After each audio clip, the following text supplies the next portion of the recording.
মহালয়ার পুণ্যলগ্নে প্রকাশিত হল দুর্গাপুর প্রেস ক্লাবের নিজস্ব স্মরণিকা আলোর ষষ্ঠ সংখ্যা। এদিন সন্ধ্যায় সিটি সেন্টারে মাঙ্গলিকে শারদ সংখ্যার উদ্বোধন অনুষ্ঠানে উপস্থিত ছিলেন মহকুমা শাসক ডক্টর সৌরভ চ্যাটার্জি, দুর্গাপুর পশ্চিমের বিধায়ক লক্ষণচন্দ্র ঘরুই, আসানসোল দুর্গাপুর উন্নয়ন পর্ষদের চেয়ারম্যান কবি দত্ত, বিশিষ্ট চিকিৎসক ডক্টর অরুণাংশু গাঙ্গুলি সহ অন্যান্য বিশিষ্ট ব্যক্তিত্ব ও এই শহরে বিশিষ্ট সাহিত্যিক ও কবিগণ। মঙ্গল প্রদীপ প্রজ্বলনের মাধ্যমে এদিন অনুষ্ঠানের শুভ সূচনা হয়। অনুষ্ঠানে উপস্থিত ছিলেন দুর্গাপুর নগর নিগমের প্রশাসক মণ্ডলী চেয়ারপারসন অনিন্দিতা মুখোপাধ্যায়। সরকারি অনুষ্ঠান থাকায় যাওয়ার আগে তিনি দুর্গাপুর প্রেস ক্লাবকে শুভেচ্ছা জানিয়ে যান। উপস্থিত ছিলেন প্রশাসক মণ্ডলীর সদস্য রাখি তেওয়ারি।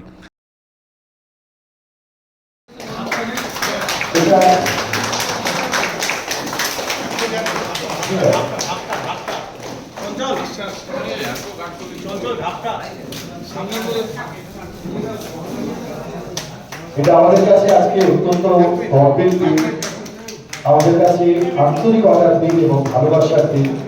আমরা চাই প্রতি বছরই দিনটি বারে বারে আমাদের মধ্যে ফিরে আসুক। গত বছরই এই অনুষ্ঠান আমরা দুর্গাপুরের সুযোগ ফিরে থাকি। প্রেস ক্লাব যেভাবে দুর্গাপুরের বিভিন্ন এলাকার খবর যেভাবে সামনে তুলে ধরেন, সমস্ত মেম্বার সমস্ত যারা আছেন কাজ করছে, আপনারা পরিশ্রম করছেন, সমস্ত ধন্যবাদ। এই কারণে যে আমরা প্রতি বছর আমরা বিভিন্ন কাজে থাকি, বিভিন্ন পেশার লোক আছে, বিভিন্ন পলিটিক্যাল লোক আছে, সকলকে এক মঞ্চে বেঁধে দেওয়া, এক মঞ্চে নিয়ে আসা, এই জন্য আমি আরেকবার ধন্যবাদ জানাবো প্রেস ক্লাবকে। তো আজকে এটুকুই বলবো যে আজকে যে মহালয়া মায়ের যে আগমন শুরু হয়ে গেল, এই যে মাকে কৈলাস যেমন এখানে আসেন, একটা খেয়াল করে দেখি আমরা, মা কিন্তু সঙ্গে অনেক তার পুরো পরিবারকে নিয়ে আসেন। এভাবে বড় হয়ে উঠেছি ছোটবেলা থেকে। দুটো কথা, বড় হতে হতে আমি দুটো জিনিস লক্ষ্য করেছিলাম। আমরা চিরকাল মানে পশ্চিমবঙ্গের সবাইকার মাথা ব্যথা কলকাতায় কি হলো তা নিয়ে।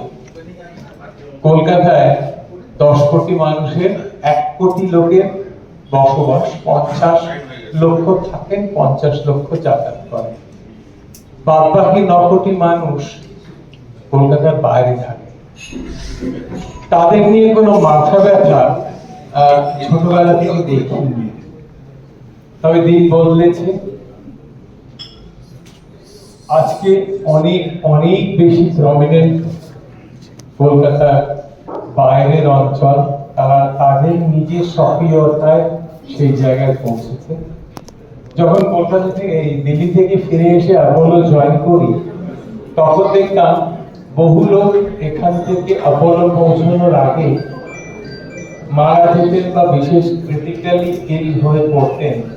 কেননা কলকাতার পরে এডুকেশনালি সবচেয়ে ডেন্স জায়গাতে স্বাস্থ্যের কিছু ছিল না। আর একটা কথা মনে হয়েছিল, লোকে কলকাতা থেকে এখানে এসে চাকরি করে আবার কলকাতায় ফিরে যায়, বড় সাহেবরা এখানে আসেন আবার কলকাতায় ফিরে যান। তার কারণ এখানে চিকিৎসার কিছু ছিল না। তাই লড়াই করে সেটা যখন তৈরি করেছিলাম, তখন আরো দুটো জিনিস মনে হয়েছিল। একসাথে দুটো অনুষ্ঠান পড়ে গেছে এবং যেহেতু সরকারি অর্ডার, সেই জন্য আমাদেরকে হাসি হতে হবে। আজকে আমাদের 3টি বা 4টি পুজোর ভার্চুয়াল ওপেনিং আছে। আমাদের মাননীয় মুখ্যমন্ত্রী মমতা বন্দ্যোপাধ্যায় করবে। আমার সত্যি খুব ভালো লাগছে। প্রথমেই বলি, প্রেস ক্লাবের আমার সমস্ত বন্ধুরা যারা রয়েছে তাদেরকে আমার তরফ থেকে অনেক শুভেচ্ছা। শ্রদ্ধেয় দাদা রয়েছে, দাদাকে আমি প্রণাম জানাই। মঞ্চে দাদা রয়েছে।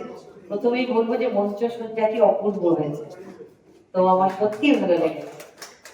এবং আরেকটা জিনিস আমার খুব ভালো লেগেছে, যেটা হচ্ছে যে প্রত্যেককে এক একটা কাজের দায়িত্ব দেওয়া হয়।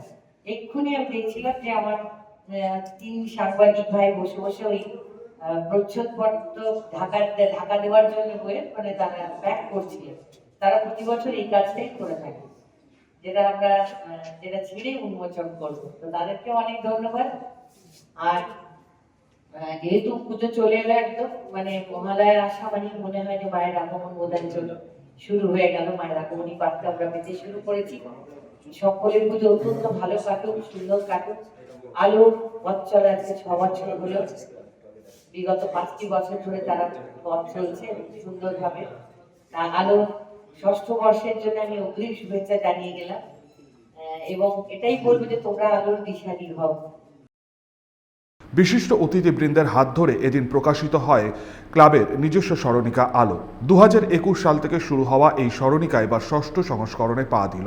দুর্গাপুর প্রেস ক্লাবের এই উদ্যোগকে স্বাগত জানিয়েছেন বিশিষ্ট অতিথিবৃন্দ। দুর্গাপুর থেকে সনাতন গড়ার রিপোর্ট, 99 নিউজ বাংলা।